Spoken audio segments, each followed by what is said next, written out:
Hi good morning. कक्षा 10 के अंदर देखिए अपने शंकु के परिष्ठ क्षेत्रफल और आयतन के बारे में अध्ययन करते हैं। क्वेश्चन नंबर 11 में कल मैंने, हालांकि टाइम पूरा हो गया था, क्वेश्चन नंबर 11 के बारे में अपन ने कल चर्चा की थी। क्वेश्चन नंबर 11 के अंदर क्या हुआ कि एक पात्र के अंदर कोई पानी डाला हुआ है, उस पात्र के पानी को आपको किसी दूसरे पात्र में डाला गया है, यानी दूसरे पात्र में डाला गया है और जो दूसरा पात्र था उस दूसरे पात्र के बारे में अपन ने जानकारी पूछ रहा है अपने से। तो अब मैं क्वेश्चन नंबर 11 को मैं पढ़ता हूं और पूछा क्या है उसके बारे में अपन देखेंगे। और क्वेश्चन नंबर 11 देखते हैं थोड़ा सा। एक शंकु के आकार के बर्तन की त्रिज्या, शंकु के आकार के बर्तन की त्रिज्या, और बर्तन की त्रिज्या दी 10 सेंटीमीटर की। बर्तन की त्रिज्या कितनी दी? 10 सेंटीमीटर की त्रिज्या दी। ठीक साहब, क्या कहा? ऊंचाई 18 सेंटीमीटर है। ऊंचाई, शंकु की ऊंचाई की बात कर रहा है, दीर्घ ऊंचाई की बात नहीं कर रहा है। अब आपको ऊंचाई 18 सेंटीमीटर की है, ये पानी से पूरा भरा हुआ है, यानी वो शंकुनुमा जो संरचना है वो शंकुनुमा संरचना पूरी भरी हुई है पानी से। तो एक काम करते हैं, कितना पानी भरा हुआ है इसके बारे में हमारे को कोई सूचना नहीं दी, तो अपन एक काम करते हैं, इसका आयतन ज्ञात कर लेते हैं। जैसे इसका आयतन आएगा तो हमारे को पता चलेगा कि इसके अंदर इतना घन सेंटीमीटर या घन मीटर पानी भरा हुआ है, क्योंकि आयतन स्थान घेरता है। आप भी इस बात को समझते हैं कि आयतन जब स्थान घेरता है तो इसके अंदर कोई द्रव्य या कोई पदार्थ डाला जाता है, जिसको द्रव्यमान कहा जाता है। आप साइंस पढ़ के आए हैं, द्रव्यमान किसे कहते हैं? द्रव्यमान या आयतन, वॉल्यूम ऑफ इंडिकेटर, आपने नाम सुना होगा, आप साइंस के अंदर पढ़ते होंगे। साइंस का टीचर होने मेरे को इतनी आती नहीं। तो आपका जो द्रव्यमान है किसी वस्तु का, तो वो द्रव्यमान उस वस्तु के स्थान को घेरता है। तो एक काम करते हैं, इसका द्रव्यमान ज्ञात कर लेते हैं। द्रव्यमान आयतन को कहा जाता है। तो शंकु का अपन आयतन ज्ञात कर लेते हैं, उसे पता चल जाएगा कि इस शंकु के अंदर कितना पानी भरा हुआ है। अब वो शंकु के अंदर जो पानी भरा हुआ है, उस भरे हुए पानी को वो क्या करता है, वो आगे बढ़ो, इसे 5 सेंटीमीटर त्रिज्या के बेलनाकार बर्तन में उड़ेला जाता है। उड़ेलने का मतलब ये नहीं है कि कोई रोड बिछा रहा है, नहीं, करने का मतलब उसको शंकु के पानी को बेलनाकार बर्तन में डालता है। उसे कोई मतलब नहीं है बेलनाकार पूरा भर गया आधा खाली, उसे कोई मतलब नहीं है, उसे कोई मतलब नहीं है। 5 सेंटीमीटर त्रिज्या का कोई बेलनाकार कोई वस्तु है, तो 5 सेंटीमीटर त्रिज्या का अगर कोई बेलनाकार वस्तु है तो उसका आपको उस बेलनाकार बर्तन में पानी के तल से ऊंचाई ज्ञात कीजिए। पानी के तल से क्या ज्ञात करना है अपने को? ऊंचाई ज्ञात करनी है। तो आओ, कहने का मतलब, ऊंचाई ज्ञात करने का मतलब आपको केवल इतना सा पूछा गया है कि ये जो बेलनाकार जो टंकी है या बेलनाकार जो पात्र रखा गया है, उस बेलनाकार पात्र के अंदर आपको कितना सेंटीमीटर या कितने मीटर तक वो पानी आ गया, कितने मीटर तक वो पानी आ गया, अपने को ये बताना है। अब साहब क्या करें? तो एक काम करो, पहले पानी जो भरा हुआ है उस भरे हुए पानी का पहले आयतन ज्ञात करो कि इतना पानी भरा हुआ है। तो एक काम करते हैं, शंकु का पहले आयतन ज्ञात कर लो, ताकि कम से कम एक बात तो पता चले कि इस शंकु के अंदर पानी कितना भरा हुआ है, उसके अंदर पानी कितना भरा हुआ है। अब जैसे ये बोतल है, अब इस बोतल बेलनाकार है और इस बेलनाकार बोतल के अंदर मैं शंकु का पानी इसके अंदर उड़ेलूंगा, तो जाहिर सी बात है शंकु के अंदर जितना पानी भरा हुआ है उतना ही पानी इसके अंदर डालूंगा। तो एक बात तो वो पानी बढ़ते बढ़ते बढ़ते बढ़ते यहां तक आ गया, सीधी सी बात है यहां तक आ गया। तो इसका मतलब क्या हुआ है, इसकी आधार की त्रिज्या तो थी 5 सेंटीमीटर की, लेकिन वो कितना सेंटीमीटर तक बढ़ गया उसकी ऊंचाई याद करनी है। किसकी? इस बेलन की, इसे बेलन की। तो इस बेलन की आपको त्रिज्या तो दे दी 5 सेंटीमीटर की, अब आपको इसकी क्या याद करनी है? ऊंचाई याद करनी है। अभी खरी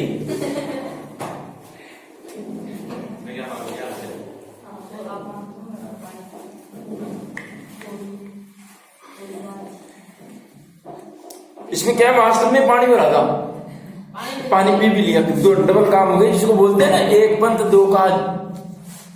हाँ, तो बात समझ में भी आ गई और दो काम भी हो गए, पानी भर गया, बोतल में खाली हो गया, पेट में भर गया। क्या बोला, पेट को फाड़ के वापिस इसमें कर दूं, तेरा भेजा करा अभी।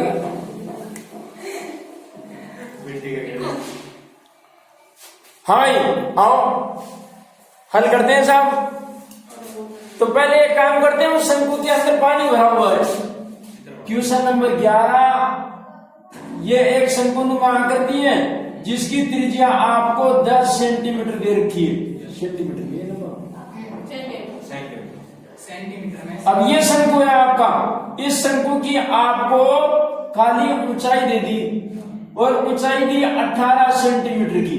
क्यों साहब, कितने की? 18 सेंटीमीटर की ऊंचाई दी। तो ये 18 सेंटीमीटर की त्रिज्या वाला ये जो घन है ना, ये पूरा पानी से भरा हुआ है, ये पूरा पानी से भरा हुआ है। ये लोसा भर दिए इसको पूरा, ये पूरा पानी से भरा हुआ है। और इस बेलनाकार इस शंकुनुमा आकृति को, पानी को बेलनाकार एक पात्र के अंदर डाला जाता है।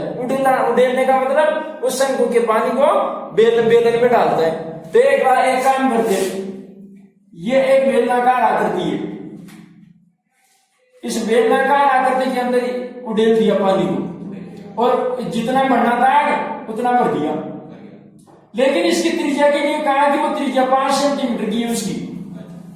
उसकी त्रिज्या कितने सेंटीमीटर की है? 5 सेंटीमीटर की। तो आपको ये बताना है कि उसकी ऊंचाई कितनी। देखिए पानी तो ऊंचाई से भरेगा, यहां से बढ़ना चालू होगा। पहले मैंने आज दिन तक ऐसा कोई पात्र नहीं देखा जो यहां से बढ़ना चालू हो, नीचे की हो रहा है। पानी तो नीचे तल से बढ़ना, अच्छा नहीं तो आपने देखा है? तो मैंने आज दिन तक ऐसा कोई पात्र नहीं देखा जो ऊपर से बढ़ना चालू हो और नीचे तक बढ़ गया हो। है पेट चलो उल्टा कर दो, तेरे को उल्टा कर दो, तेरी खोपड़ी उल्टी है क्या? तो इसकी आपको ऊंचाई याद करनी है। तो आप ऊंचाई याद करते हैं, पहले ये देखते हैं कि शंकु के अंदर आयतन कितना है, यानी शंकु के अंदर पानी कितना भरा हुआ है। तो पहले आप शंकु का आयतन याद करते हैं। तो शंकु का आयतन यानी शंकु की धारिता कहा जा सकता है। इसको धारिता भी आयतन ही होती है। इसको द्रव्यमान भी कहा जा सकता है। द्रव्यमान का मतलब किसी पात्र के अंदर जो द्रव्यमान डाला गया है उसका मात्रक है। तो आयतन है शंकु का 1/3 pi r square h. 1/3 pi r square h, सही बात है। आओ हल करो साहब इसको। तो 1/3 पाई को पाई रहने दो, जहां पर आपको लगता है कि पॉइंट में आ रहा है आपको पाई का पाई रहने दो, कटने में भी आसानी होगी और आगे आपका सवाल भी ठीक होगा। सीधी सी बात है। तो आप पाई को पाई रहने दो, क्योंकि एक पात्र किसी दूसरे पात्र में डाला जा रहा है। तो जाहिर सी बात है एक वस्तु का आयतन किसी दूसरी वस्तु के आयतन की धारिता को घेरेगा। तो पाई का पाई रहने दो ना, उधर जाके कट जाएगा। ठीक है साहब। 1/3 पाई आर स्क्वायर का मतलब त्रिज्या, और भाई साहब त्रिज्या देती 10 सेंटीमीटर। तो 10 की घात 2 और ऊंचाई ऑलरेडी दे रखी है आपको 18 सेंटीमीटर की, सही बात है। पाई को पाई रहने दो, 1/3 पाई 10 गुणा 18। अब ये 3 से कट रहा है, 3 एकम 3 और 3 छकी 18। मैं गुणा करता हूं इसको, 10 को 10 से गुणा किया 100 को 6 से गुणा करूंगा 600। तो 600 पाई घन सेंटीमीटर उस पात्र के अंदर, उस शंकु के अंदर डाला गया है। क्या ये आपका पानी का आयतन? तो ये पानी का आयतन जो दे रखा था इस शंकु के अंदर, ये जो पानी भरा हुआ है ना, ये 600 पाई घन सेंटीमीटर का भरा हुआ है। तो 600 पाई घन सेंटीमीटर का जो आयतन है, उस आयतन को बेलनाकार पात्र के अंदर डालो, और बेलनाकार पात्र के अंदर आपको इसकी त्रिज्या तो दे रखी है, आपको ऊंचाई बतानी है। तो बेल की धारिता बताओ कितनी है? नहीं काम आ रहा है सर, कितना टाइम लगाओगे? तो अब अच्छा एक बात, शंकु में जितना पानी था उतना ही पानी आपने बेलन में डाला है, डाल दिया। जाहिर सी बात है। इसका मतलब शंकु का आयतन बेलन के आयतन के बराबर हो गया। तो देखो बेलन का आयतन या बेलन की धारिता या बेलन का आयतन बराबर शंकु का आयतन या शंकु की धारिता, एक ही बात है साहब। शंकु की धारिता एक ही बात है। अब हल करो, बेलन का आयतन होता है पाई आर स्क्वायर एच और बराबर शंकु की धारिता पहले ही याद कर ली 600 पाई, 600 पाई तो बराबर 600 पाई घन सेंटीमीटर, घने सेंटीमीटर। अब इसको हल कीजिए साहब। अब मेरे पास पाई को पाई रहने दो, क्योंकि पाई से पाई कट जाएगा तो पक्षांतर करेंगे तब। लेकिन भाई साहब त्रिज्या तो दे रखी है आपको प्रश्न के अंदर बेलन की, और बेलन की त्रिज्या दी 5 सेंटीमीटर की। कितने की थी? 5 सेंटीमीटर। तो यहां पर लिखेंगे 5 का स्क्वायर और ऊंचाई तक याद करनी है उस बेलन की, कि उस बेलन को पानी से बढ़ते बढ़ते बढ़ते बढ़ते कितना पानी, कितनी ऊंचाई तक पानी भर गया। ठीक, बराबर 600 पाई घन सेंटीमीटर। भाई साहब ये पाई और ये 5, अच्छा 5 का तो कर लो, 25 25 पाई एच बराबर 600 पाई, 600 पाई। सही बात है। ये 25 पाई ऊंचाई के गुणा में है, पक्षांतर करने पर किसमें हो जाएगा?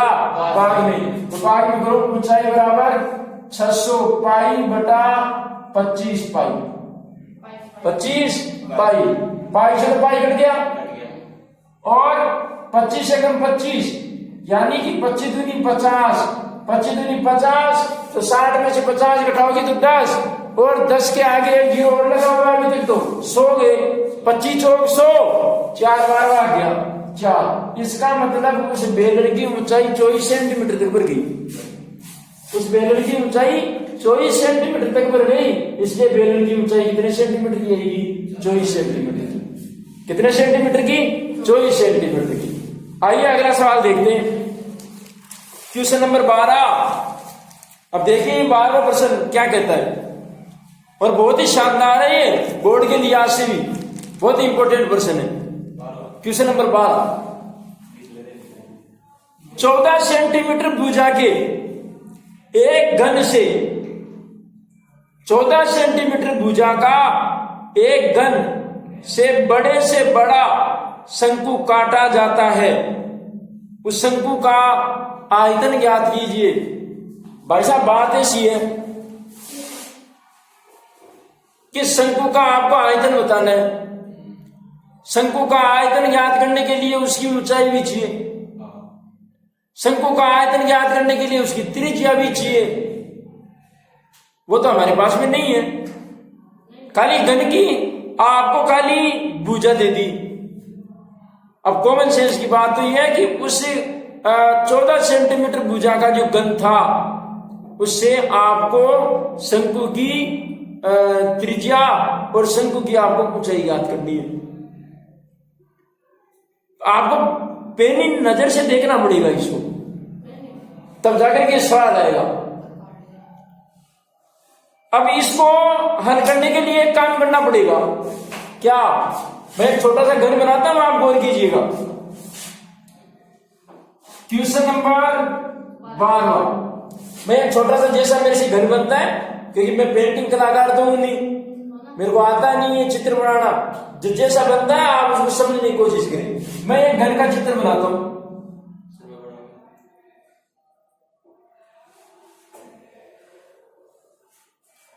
ये एक घर का चित्र है, आप इसको घर मान लें एक तरीके से। जैसा बन रहा है वैसा सही, अपने को सवाल समझना है बस, सीधी सी बात है। भाई साहब ये घन है, सही है। इस घन के अंदर इस घन को काट कर एक शंकु बना दिया, घन को काट करके क्या बना दिया? शंकु बना दिया। अब आप पढ़ के आए हैं कि शंकु की सभी भुजाएं बराबर होती है, क्योंकि घन शंकु के अंदर प्रत्येक पृष्ठ वर्गाकार होता है। शंकु का प्रत्येक पृष्ठ कैसा होता है?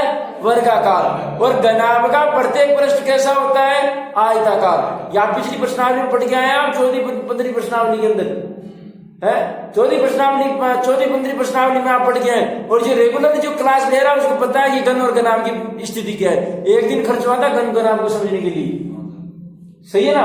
तो अब आपको ये इस बात का आपको पता होना चाहिए कि घन के अंदर जो प्रत्येक जो पृष्ठ होता है वो वर्गाकार होता है, वर्ग के समान होता है प्रत्येक पृष्ठ। और 6 पृष्ठ होते हैं, आपको बताओ तो, चाहे वो घन हो चाहे घनाभ हो, 6 पृष्ठ होते हैं।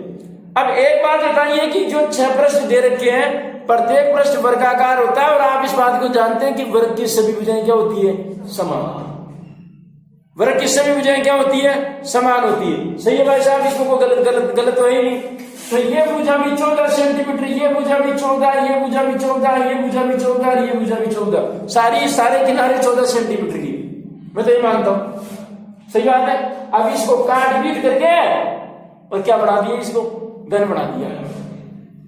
जैसे वो बढ़ई बनाता है ना लकड़ी से, है, वो लकड़ी से काट पीट के पूरी को लकड़ी को छील छाल करके बराबर कर देगा और एक आकृति दे देगा, कुछ भी बना देगा, है। वैसे इसको काट पीट करके और शंकु बना दिया। भाई साहब कैसे शंकु बनाया वो देखिए, इस प्रकार से शंकु बना दिया उसने, इसको काट पीट करके। देख रहे हो आप, यहां पर गोला और यहां पर ही इसकी 3 ऊंचाइयां और शंकु बना दिया। सही बात। अब एक बात बताइए कि ये जो आधार का जो हिस्सा है शंकु का, वो देखिए पूरी भुजा को टच कर रहा है, पूरी भुजा को क्या कर रहा है? टच। अब जब पूरी भुजा 14 सेंटीमीटर की है तो बताओ आधार का जो व्यास होगा वो भी कितने का होगा? 14 सेंटीमीटर का। बताओ मानते हो कि नहीं मानते हो? तो इसका मतलब शंकु का व्यास कितना सेंटीमीटर हो गया? 14। अब व्यास से त्रिज्या निकालने में कोई घंटे थोड़ी लगेंगे, त्रिज्या तो आ गई।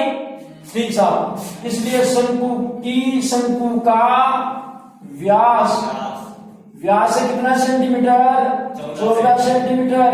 तो शंकु की त्रिज्या भी आप वहां से निकाल लो। शंकु की त्रिज्या 14/2 बराबर 7 सेंटीमीटर। कोई डाउट वाली बात ही नहीं है। सही बात है साहब। अच्छा, अब जो 14 सेंटीमीटर की जो त्रिज्या आई, लेकिन मैं तो आयतन ज्ञात करूंगा। आयतन के लिए उसकी ऊंचाई भी तो चाहिए, उसकी ऊंचाई भी तो चाहिए। बिना ऊंचाई के फिर बेलन का आयतन कैसे आएगा? शंकु का आयतन कैसे आएगा? शंकु का आयतन के लिए ऊंचाई भी चाहिए। त्रिज्या तो आ गई, पाई का मान y/7 होता ही है। अब साहब उसकी ऊंचाई तो ज्ञात करनी पड़ेगी। आप ऊंचाई भी ज्ञात करते हैं।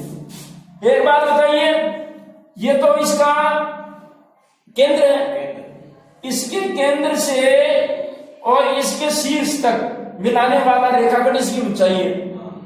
अब एक बात बताइए, शंकु की इस जो आपका जो शंकु का व्यास है, उसका व्यास और इसकी ऊंचाई एक सामने वाली भुजा के बराबर है। सामने वाली भुजा की क्या है? बराबर है। ये सामने वाली जो भुजाएं हैं, जितनी भुजा इतने सेंटीमीटर की है उतना ही शंकु की क्या हो जाएगी? ऊंचाई हो जाएगी। सीधी बात है। अरे उसकी ऊंचाई शंकु से बड़ी थोड़ी होगी, वो तो घन के अंदर ही बना हुआ है शंकु। तो शंकु उससे घन की जितनी भुजा होगी ऊंचाई भी उतनी होगी, जाहिर सी बात है। उसकी ऊंचाई भी उतनी होगी, सीधी सी बात है। एक बात बताइए, ये एक डिब्बा है, ये घनाभाकार है। मैंने इसके अंदर ये बेलन मैंने डालूंगा, तो जाहिर सी बात है घनाभ की जितनी ऊंचाई होगी उतना ही तो वो ये मार कर जाएगा अंदर, जाहिर सी बात है। कुछ आकृति से जाकर तो होगा ही नहीं ना। तो वही बात है, घन के अंदर एक शंकु काटा है, तो घन की एक भुजा जितने सेंटीमीटर की होगी, अरे उससे ज्यादा बड़ा शंकु काटा जा सकता है क्या? नहीं काटा जा सकता। आकृति उतनी है 14 सेंटीमीटर की, तो ऊंचाई भी कितनी हो जाएगी? 14 सेंटीमीटर। इसमें कोई दोहरा वाली कोई बात ही नहीं है, जाहिर सी बात है। अरे एक बात बताइए, ये आपका कॉपी का पेज आता है, कॉपी का पेज मान लीजिए 10 सेंटीमीटर का है। अरे उस कॉपी के पेज को फाड़ूंगा, उसको काटूंगा, तो 12 सेंटीमीटर का थोड़ी हो जाएगा? नहीं होगा ना। तो वही बात यहां पर भी है। तो आपका जो घन की जो एक भुजा 14 सेंटीमीटर की है उसको काट पीट करके काटूंगा, शंकु बना दिया। अरे शंकु की ऊंचाई काटने पर 15 सेंटीमीटर की थोड़ी हो जाएगी, नहीं होगी, है ये कॉमन सेंस की बात है। चलो साहब, उसकी ऊंचाई कितनी है भाई? 14। हो डाउट? ठीक साहब, इनके लिए भी आती है गणित, इसलिए आती है। इसलिए शंकु की ऊंचाई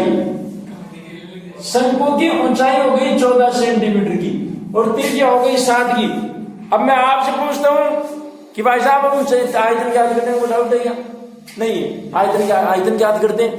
ठीक है साहब, शंकु का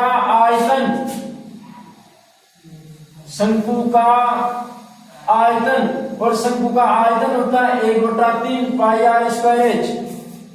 1/3 pi r square h. 1/3 pi का मान 22/7। त्रिज्या 7 सेंटीमीटर की आ गई, 7 गुना 7 और ऊंचाई 14 सेंटीमीटर। ऊंचाई कितने सेंटीमीटर की? 14 सेंटीमीटर की। काटो साहब, 7 से 7 कट गया, सही बात है। और वो कटने लाएगा नहीं, 3 का भाग इसमें नहीं जाता, जाएगा भी नहीं। हाँ, ये ऊपर वाली सारी अभाज्य संख्या, ये भी अभाज्य संख्या कटेगी नहीं। तो अब कैसे हल करेंगे? 22 को 1 से गुणा करेंगे, 22 से कम 22, 7 गुणा 14 और बटा 3। अब देखिए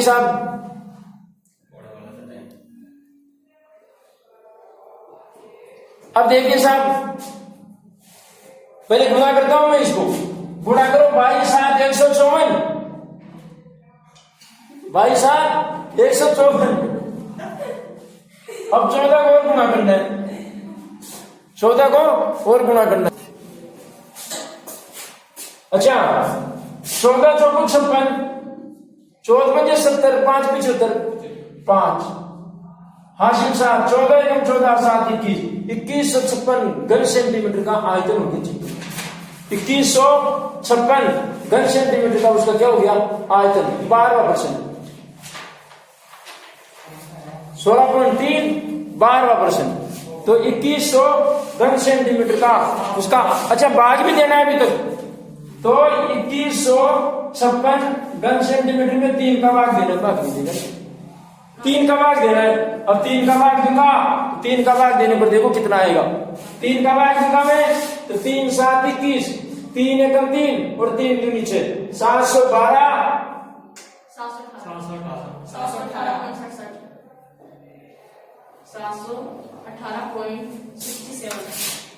है ना। तो भाग देने पर 2156 में 3 का भाग भी तो देना है, तो भाग देने पर 718.67 घन सेंटीमीटर आएगा। तो 718 पॉइंट वैसे 6 चलता रहेगा, अभाज्य संख्या है। आपने दशमलव प्रसार पढ़ा होगा, आपने 9th के अंदर। देखिए, आपने दशमलव शांतावर्ती और अशांतावर्ती पढ़ा होगा। तो उसी के आधार पर ये संख्या 6 या 6 से ज्यादा, 5 या 5 से ज्यादा हो गई तो 1 बढ़ जाता है, सीधी सी बात है। तो यहाँ पर 718.67 घन सेंटीमीटर का आयतन हो जाएगा। अगला देखिए साहब, बस हो गया 2 मिनट। 13वां शंकु के आधार की त्रिज्या और ऊंचाई क्रमशः 7 सेंटीमीटर और 24 सेंटीमीटर है। शंकु की तिरछी ऊंचाई यानी तिर्यक रेखा आपको ज्ञात करनी है। आपको तिर्यक रेखा, वक्र पृष्ठ का क्षेत्रफल, संपूर्ण पृष्ठीय क्षेत्रफल और आयतन ज्ञात कीजिए। कोई डाउट वाली बात ही नहीं है इसके अंदर, भाई आराम से हो सकता है ये सवाल। आपको तिर्यक ऊंचाई याद करनी है खाली, और कुछ नहीं करना है। और ये जो 14वां प्रश्न है, वो 14वें प्रश्न के अंदर एक बात सुन ले मेरी बात, सवाल हो जाएगा 12 सेंटीमीटर की त्रिज्या खंड की आपको त्रिज्या दे रखी है 12 सेंटीमीटर की, और थीटा का मान दे रखा है 120 सेंटीमीटर का। आपने वृत्त का क्षेत्रफल और वृत्त का क्षेत्रफल पढ़ गए हैं, वृत्त की परिधि और क्षेत्रफल का अध्याय आप पढ़ गए हैं 15वां चैप्टर। तो उसके अंदर आपने त्रिज्याखंड और वृत्तखंड पढ़ा था, त्रिज्याखंड और वृत्तखंड। तो 120 सेंटीमीटर है। इसकी कोरों को संपाती करके एक शंकु बनाया जाता है। इस शंकु का आयतन याद करना है। आप सुनिए मेरी बात को, सवाल हो जाएगा। ये आपका त्रिज्याखंड है, आपने वृत्त का त्रिज्याखंड बनाया होगा। ये वृत्त का ऐसे त्रिज्या खंड होता है। आप पढ़ गया है, आप पढ़ गया है, ये वृत्त का केंद्र है, सही है। और ये 12 सेंटीमीटर की आपको त्रिज्या दे रखी है, सही बात है। आपको प्रश्न के अंदर पहले से ही कर रखा है। और ये आपका थीटा का मान दे रखा है जो 120 डिग्री का है, 120 डिग्री। अब आपका थीटा का मान दे रखा है 120 डिग्री का। एक काम करें, आप इस चाप की लंबाई से उन्होंने क्या किया, एक शंकु बनाया। शंकु कैसे बनाया, इनको तो संपाती कर दिया यानी बराबर कर दिया। और उस जो ये त्रिज्या खंड था, उस त्रिज्या खंड की जो चाप की लंबाई थी, उस चाप की लंबाई को आधार का वृत्त बना दिया। आधार का क्या बना दिया, वृत्त बना दिया। तो बेटा एक काम करना, आप इसके चाप की लंबाई याद करना। जैसे ही चाप की लंबाई आएगी, वो चाप की लंबाई शंकु के आधार की जो परिधि है उसके बराबर हो जाएगी। आधार की जो परिधि है उस परिधि की क्या हो जाएगी, बराबर हो जाएगी। मेरी मानते हो ये चीज को। तो ये जो आपकी जो चाप की जो लंबाई है, वो चाप की लंबाई को आपको वृत्त की परिधि मान लेना। और चाप की लंबाई याद करने का तरीका क्या था, 2 पाई r थीटा बटा 360 या पाई r थीटा बटा 180 लिखवाया हुआ सूत्र पहले से ही, सही। आपसे इसकी चाप की लंबाई आ जाएगी। जैसे चाप की लंबाई आएगी तो आपकी चाप की जो लंबाई होगी, वो चाप की लंबाई इस शंकु के आधार की परिधि के बराबर होगी। बताओ परिधि से त्रिज्या ज्ञात होकर के आएगी कि नहीं आएगी, परिधि से त्रिज्या ज्ञात होकर के आएगी कि नहीं आएगी। और आपका जो इसकी 12 सेंटीमीटर की जो त्रिज्या थी, वो शंकु की त्रिज्या ऊंचाई हो जाएगी 12 सेंटीमीटर की। और त्रिज्या आपको ज्ञात करनी लेनी है, परिधि के बराबर चाप की लंबाई है जो, सही बात है। जैसे चाप की लंबाई आएगी, चाप की लंबाई से आपको परिधि मान लेना, परिधि से त्रिज्या आ जाएगी। और इस 12 सेंटीमीटर और इस त्रिज्या से आपको शंकु की ऊंचाई याद करना है, क्योंकि आयतन पूछ रहा है। और आयतन के लिए हमारे को क्या चाहिए, इसकी ऊंचाई चाहिए, सही बात है। तो इस त्रिज्या आई जाएगी परिधि से, ऊंचाई आपको दे रखी है 12 सेंटीमीटर की, बोधायन भरने से इसकी ऊंचाई याद करना। जैसे ऊंचाई आएगी आयतन याद होकर के आ जाएगा। बहुत बहुत धन्यवाद।